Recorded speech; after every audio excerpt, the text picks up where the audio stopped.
is the new EV3, the greatest car Kia has ever made and one of the very best EVs out there. To find out, I'm going to be putting this car through a series of tests. Let's give it a go, come on! Don't get in, elbow down. I'll test how good it is to drive and try not to crash. Whoa, auto braking for the win. I'll reveal some of the quirky features it has. Of course, I'm going to performance test it and see how practical it is. And finally, at the end of the video, I'll reveal my verdict on this car and play a little game to find out how it compares exactly to its competitors. This is the first time I've seen the EV3 actually, and I really like the look of it, especially the front end of it and these sleek lights. Yeah, it's a nice looking car. What are you reckoning so far, Jack? Do you like it? Yeah, I like it. 7 out of 10 for me. I guess it is like, you know, a mid-size electric SUV, so we can't get too carried away. But overall, for this kind of car, yeah, it's a win. I'm quite liking the inside as well. This is actually the mid-spec car and it seems like it's got loads of kit. I'm gonna actually delve a little deeper into it in a bit. Now this is a mid-size family car, but here in the back it feels a little bit tighter than I'd imagined. Knee room's tight, headroom. Let's try it with 3 people in the back. So James, jump on in. Come on, Jack, you come in as well. Come on, come on, come on. Shut those doors. How are you finding it? Because you're over 6 foot, aren't you? I think you can tell how I'm finding it. It's not great. Yeah. Thankfully, the boot is a quite decent size, so it's 460 litres, which is bigger than most of its competitors. Now that does include the space underneath there, and I'm going to be actually seeing how usable this boot is in a bit. Has it got a front boot though? It's not going to do a Volkswagen and just have no space under it. Go on, pop the bonnet. Come on, Kia, don't let me down. Ooh, yes, a little area there. It's got plenty of tech as well, so the infotainment system is all pretty clear, nicely laid out, easy to use. Got a digital driver's display there, and you can cycle through different menus and show different things. Plus, of course, you've got Apple CarPlay or Android Auto if you'd rather use that. Have a look at this. This is the first car I've ever seen with a QR code on it. Shall we check out where that goes? Let me just get my phone out. Oh, it's just some web page about responsible material design and how it's all eco-friendly and leather-free and classic electric car virtue signalling. Surprisingly enough, there is no QR code in here for the charging port to tell you how ethically sourced the battery is. Anyway, batteries are the most important things on electric cars. So the entry-level model gets a 58 kilowatt hour battery pack, but all of the versions get an 81 kilowatt hour battery pack. In this particular car I've got here, it's supposed to be able to give you 367 miles of range, but what's the real world range on it? So here we go, look, over 100 miles driving, various conditions, being reasonably economical, average 3.1 miles per kilowatt hour, doing maths based on battery size, real world range of about 252 miles, which is about 70% of the claim range. Not brilliant. Anyway, more on that in a bit, and what I'm going to do now is just reset the trip computer to 0, and I'm going to drive it like a journalist, and later on in the video we'll see what that does to the claimed range. Now let's have a quick look at what the Kia EV3 costs on CarWow. So the starting price is £33,000. There you can save an average of £1,000 off on. This particular version with the bigger battery is £40,000, and that got me thinking, do you know what, for similar money I could probably buy a Golf R, because they start at £44,000 and you can save £4,000 off one of those through CarWow. Why am I mentioning a Golf R? Well, because they are fast, and everyone knows that electric cars should be fast. So the Kia EV3 has 204 horsepower and it's front wheel drive. Surely it's not going to be as quick as a Golf R though, because that has 333 horsepower. Let's find out. I'm going to time it from 0 to 60 with my specialist timing gear. Go into sport mode. Here we go. 3, 2, 1, launch. Oh, bit of wheel slip. Come on.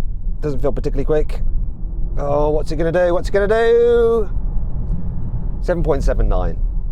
Right, so not as quick as a Golf R and not as quick as some of its competitors, because here's the comparison times. Oh dear. But what's the performance of this car like if you're driving along and then suddenly need to overtake someone? James is going to time me from 40 to 70. 3, 2, 1, go.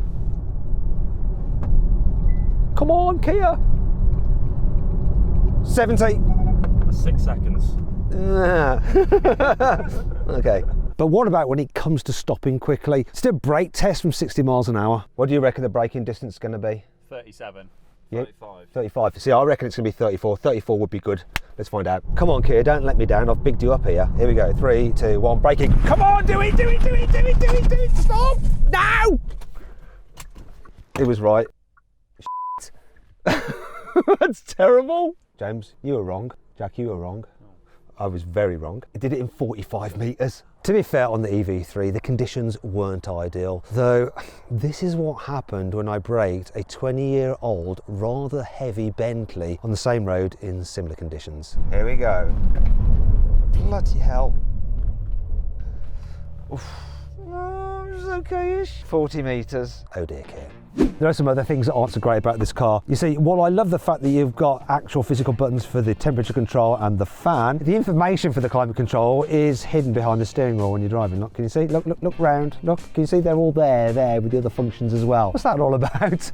Now, for £900, you can get a heat pump for this car. Now, it does cost £900 extra, though it's only available on the top spec car, which is a bit of a shame because in cold conditions like this, it can improve your range, according to ChatGPT, by about 10%, which means instead of like the 252 miles I was getting out of it, I'll get closer to 280. Poppy-outed door handles may look sleek, but I just don't like the way they feel. It's like tugging. The final thing that annoys me are the endless beeps and bongs. Here's a montage. Oh, but let's use, there we go. Shut up.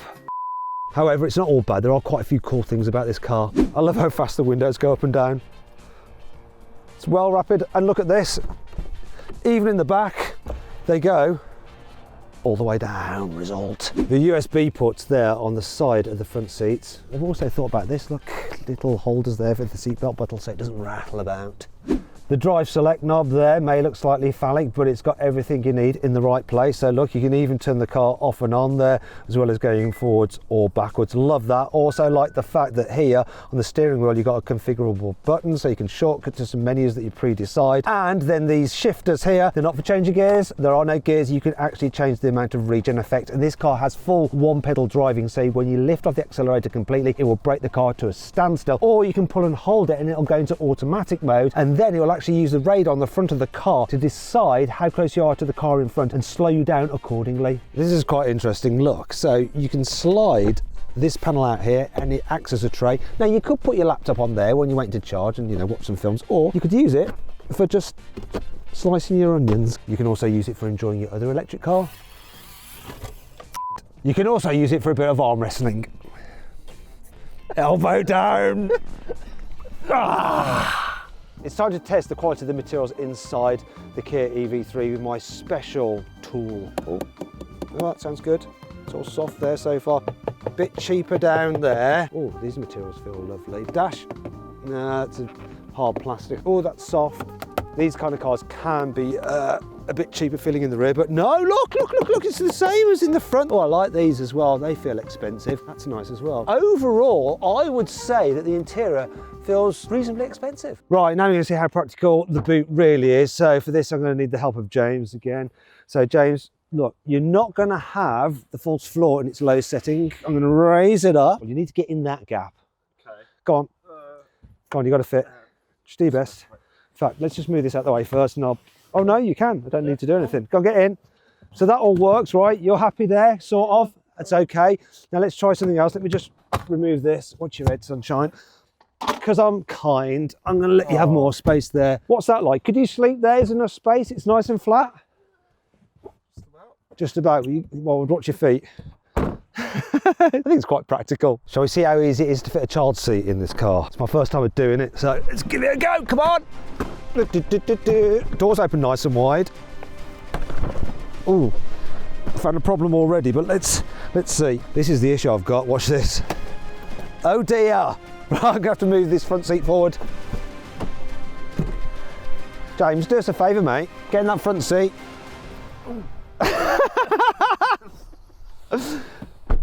Okay, that's not great, is it? Now we need to find out what the EV3 is like to drive in town. The turning circle on this car is supposed to be 10.4 metres, which is insanely good, right? But let's just test it out. I'm going to do a U-turn here. Ooh, straight into it.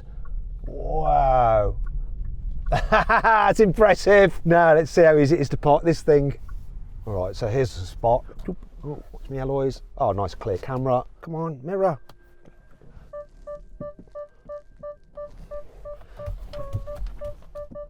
Oh, Oh, the drive select there is so good. Oh, look at that, sweet as, nice light steering, okay visibility. Well, view at the back isn't great to tell you the truth, but overall quite good, nice mirrors and very light steering. That was so easy. Yeah, I know the space was quite big, but shut up. This mid-spec GT line car doesn't get some of the extra kit like you get on the top spec version, such as the blind spot monitoring cameras which you have on the Kia EV3. Bit of a shame, but it is still packed full of safety kit. Oh, it's good. Look at this. That's nice. I thought he was actually commenting on the safety kit on this car, because that was really good, wasn't it? It just like spotting the vehicles behind me because I'm in reverse. He was commenting on the Porsche 911. Whoa, auto braking for the win. I'd have crashed into the back of that if it hadn't been for that system. Oh. The suspension on the Kia EV3 feels pretty smooth, but let's test it now. So James, if you don't mind, can you put that cup between your legs? Okay. And what I'm going to do is just fill it with water. Yeah, there we go. Let's fill that with water right to the brim. And now, to the very brim. Okay. There we go. Now, let's go for a little drive and see what happens. Now, I've let James take a bit of water out because I did overfill it, but let's see what happens. Oh. Brake smoothly. Well, I mean, oh. I'm all right, you know. It's quite a smooth car though, isn't it? Yeah, so far I'm pretty dry. A bit like your humour. Here we go then, James. This is a pretty crappy bit of road. Well, it's already a little bit of dribble. From the cup or from yourself? From the cup. Oh. Oh, it's bumpy here. Oh, I'm finding all the bumps, the potholes. Only to test the car, not on purpose. Yeah. It's not very pleasant, really. Yeah, my bum's pretty wet. It's impressive from where I'm sitting, probably less so from where you are, but I think it could have done a lot worse. Let's just do one last thing. Not bad. Right, let's check out the results. A little bit of water gone. Check out the damage. Oh dear. Bit of leakage, and oh my gosh, it looks like you've sharted yourself, James. Overall, not too bad. What do you think? It's better than I was expecting. Oh, well, there you go. Now, if you'd like to see James get wet again, make sure you subscribe to this channel. What we need to do now is a bit more comfort testing. And I'll tell you what, James, to dry your body out, why don't you put on the heated seat? You actually get heated seats in the front and steering wheel as standard on all models. Also, we've got adaptive cruise control as standard on all models with lane keeping assist. You can even change lanes for you as well. However, let's just check how comfy this car is when you're cruising at speed. So cruising at 70, it's reasonably comfortable because of the soft suspension. Though, what about noise levels? It seems like there's quite a bit. Can we just use your app to find out the decibels?